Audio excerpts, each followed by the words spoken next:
Hey, welcome to The Explainer. Today we're talking about a concept that honestly can make or break a new business. The minimum viable product, or MVP. You've probably heard that term thrown around, but what does it actually mean and why is it so important? Let's get into it. So to really get why the MVP matters so much, we have to start with a pretty tough question. It's a question every single entrepreneur has to face. Why do the vast majority of startups, well, why do they fail? You know, study after study points to the same brutal truth. The number one killer of startups isn't running out of money, it's not bad marketing, it's a lack of market need. They build something nobody actually wants. Just think about that. All those months, maybe even years of passion and effort and money poured into a product that, in the end, no one uses. But what if there was a way to dodge that bullet? A way to find out if you're on the right track before you bet the entire company on it? Well, that's exactly what the minimum viable product is designed to do. The idea, which was first coined by a guy named Frank Robinson way back in 2001, is actually brilliantly simple. Instead of spending a year building the perfect all-singing, all-dancing product, you build the absolute simplest version of it. The version that has just enough features to solve one core problem for your first customers. That's it. The whole point is to get something, anything, into their hands so you can start learning from them. And this is where Eric Ries, the guy who basically wrote the book on the lean startup, really nails it. Let's look at his words here.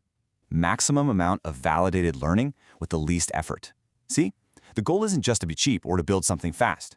The MVP is a tool. It's a scientific instrument for learning. This whole approach just completely flips the old way of thinking on its head. For decades, the model was stealth mode. You'd lock yourself in a garage for 2 years, build in secret, follow a giant business plan, and then have a big reveal. The risk was insane. The lean approach says, forget all that, release early, test your ideas like hypotheses, and focus on learning, not just building. And that brings us to a really central idea here. See, the MVP isn't a one-and-done thing. It's not just a product you launch and then you're finished. It's actually the very first step in a powerful cycle that's at the heart of this entire philosophy. And here it is, the build, measure, learn feedback loop. This is the engine. You start by building your idea into that simple product, the MVP. Then you measure. You see how people actually use it, not what they say in a focus group, but what they do. And finally, you learn. You look at that real-world data and you make a call. Do we persevere on this path, or do we pivot and try something new? Yeah, thinking of it as an engine is the perfect analogy. You're constantly feeding your ideas into it, turning them into products, measuring the response, and getting learning out the other side. But here's the kicker. The goal isn't just to go through the loop. The goal is to go through it as fast as humanly possible.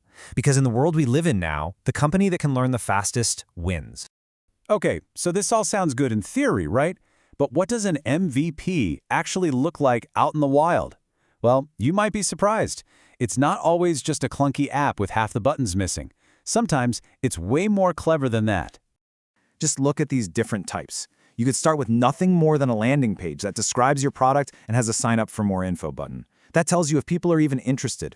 Or you could do a Wizard of Oz MVP, where it looks like you have this amazing automated system, but really it's just you behind the curtain manually doing all the work.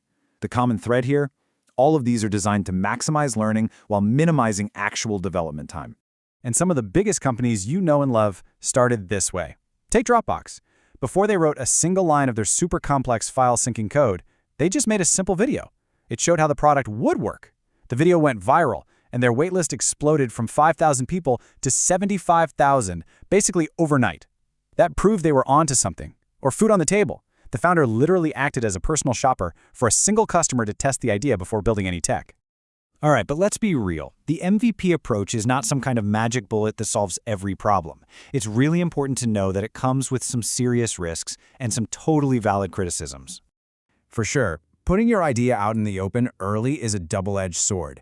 It lets you learn fast, yeah, but it also alerts every potential competitor to what you're doing.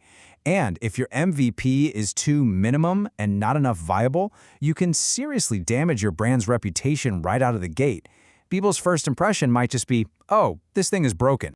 So, because of these risks, the idea itself has started to evolve. Now you'll hear people talk about building a minimum awesome product, or something that's simple, lovable, and complete.